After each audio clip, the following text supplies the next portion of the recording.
वृक्षारोपण महाअभियान के साथ हमें जुड़ने का अवसर प्राप्त हुआ है। मैं जब आया यहाँ पे मुझे एक वृक्ष भी लगाने का अवसर प्राप्त हुआ और गौ माता को गुड़ खिलाने का भी अवसर प्राप्त हुआ।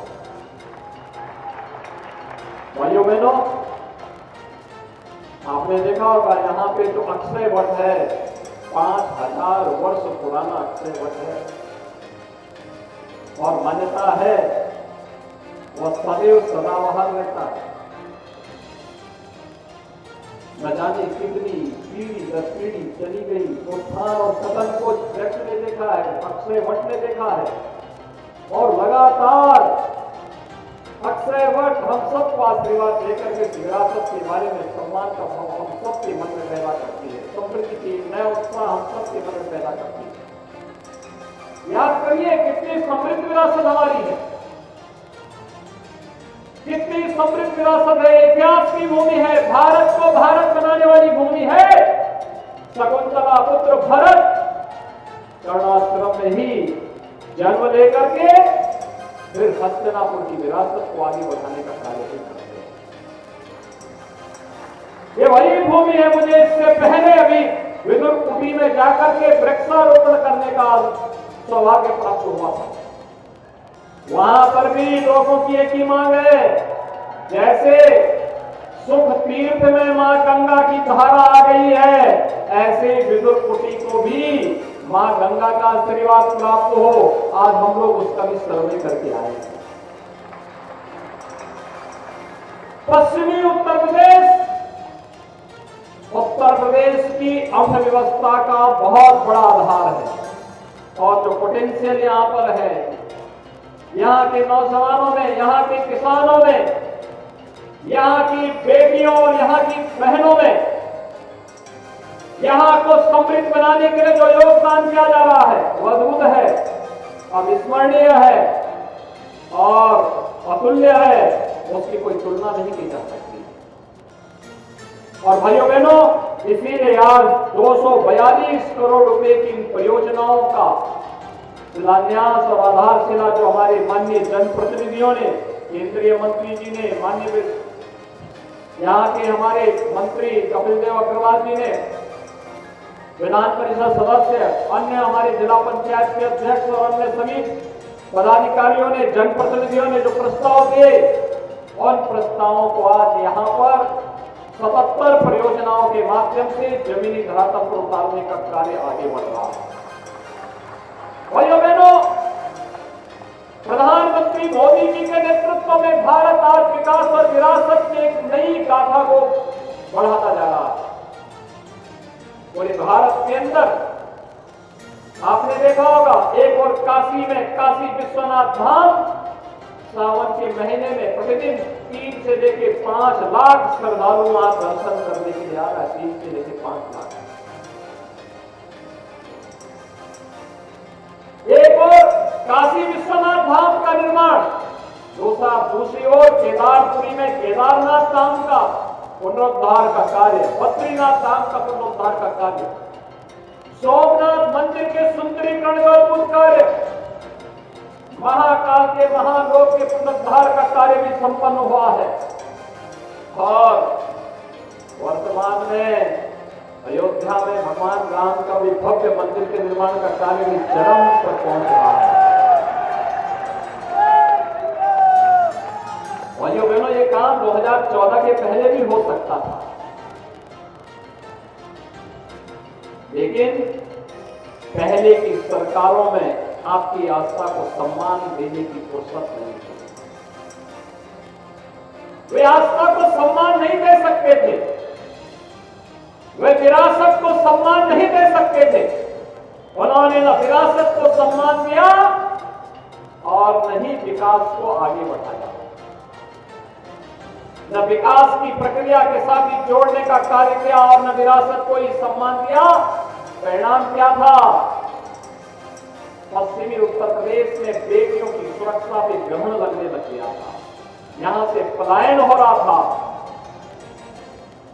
अराजकता चरम पर थी, किसान परेशान था, नौजवान बेरोजगार था, बेटियां असुरक्षित थी और अब मैं कह सकता हूं, अब पश्चिमी उत्तर प्रदेश का नागरिक कह सकता है कि बेटी की सुरक्षा के साथ खिलवाड़ करने वाला अब धरती पर भी रसातल में जाएगा, उसके लिए धरती पर तो जगह नहीं मिलेगी।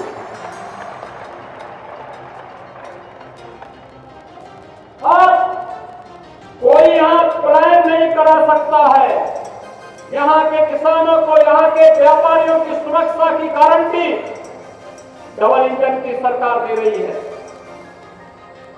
पलायन कराने वाले स्वयं पलायन कर गए। अब व्यापारी को, यहां के नागरिकों को कोई पलायन नहीं करा सकता।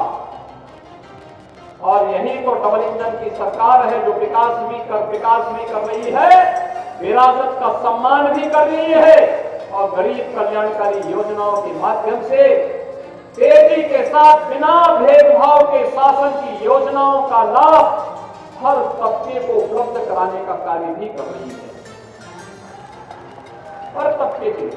और इसीलिए हमारी सरकार ने विरासत के सम्मान को आगे बढ़ाने के लिए निर्णय लिया है कि सुख तीर्थ विकास परिषद का गठन भी हम लोग करेंगे।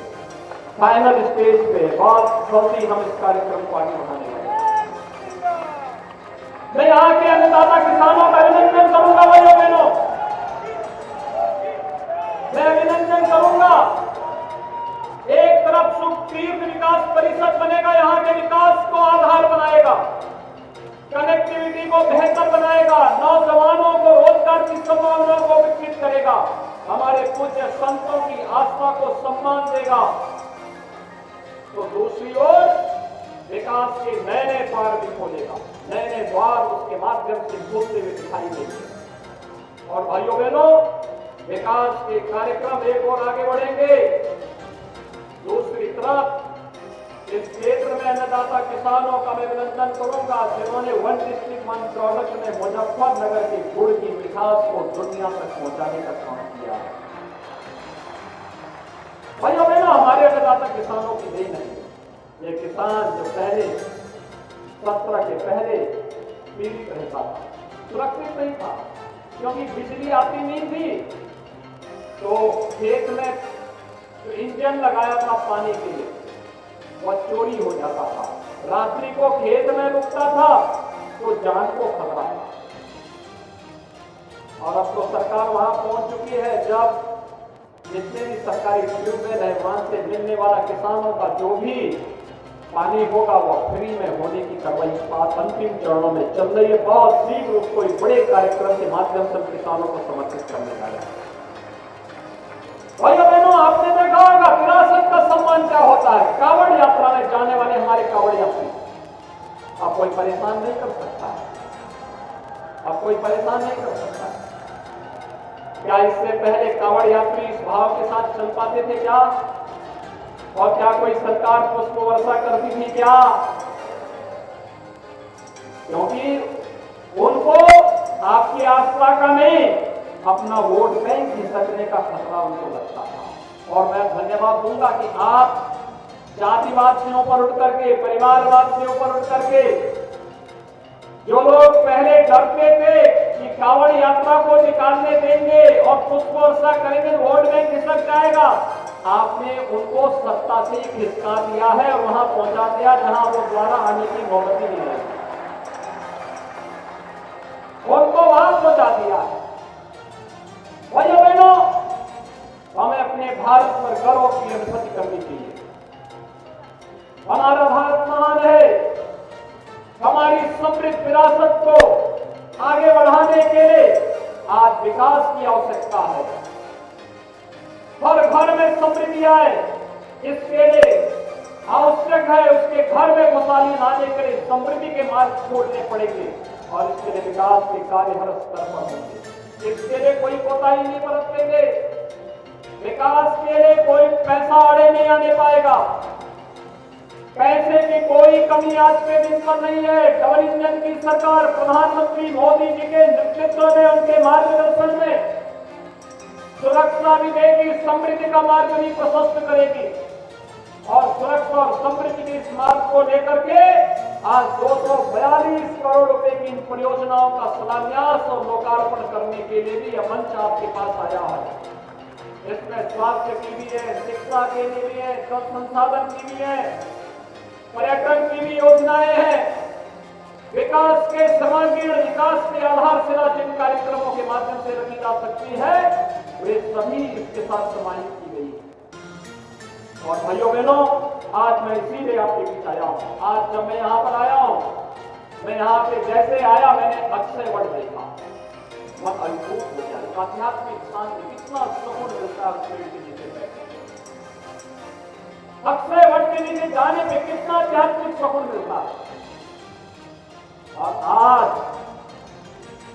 यहाँ पे भगवान सुखदेव की प्रेरणा से उत्तर प्रदेश सरकार, डबल इंजन की सरकार, भारतीय जनता पार्टी की डबल इंजन की सरकार, भाइयों बहनों 30 करोड़ वृक्षारोपण के कार्यक्रम को आगे बढ़ा रही है। अभी मैं आधे घंटे पहले जानकारी ले रहा था कि कितने वृक्ष लगे हैं। भाइयों बहनों, प्रातः काल से अब तक 17 करोड़ से भी वृक्षारोपण का कार्यक्रम संपन्न हो चुका है और ये निरंतर चल रहा है। सायकाल 5 बजते यह 30 करोड़ की सीमा रेखा को पार कर जाएगा। मैं आपसे भी आह्वान करूंगा, 100 वर्ष पुराना कोई भी वृक्ष हो, बरगद होगा, पीपल होगा, पाकड़ होगा, आम, जामुन, कोई अन्य छायादार वृक्ष होगा, उसको काटिए मत, उसको विरासत वृक्ष के रूप में मान्यता देकर के चबूतरा बनाइए। अच्छे ढंग से लोग वहां बैठे, गोष्ठी करें और विरासत वृक्ष के रूप में उसे सम्मान दीजिए। ये पेड़, ये वृक्ष केवल वृक्ष नहीं है भाइयों बहनों, ये विरासत भी है।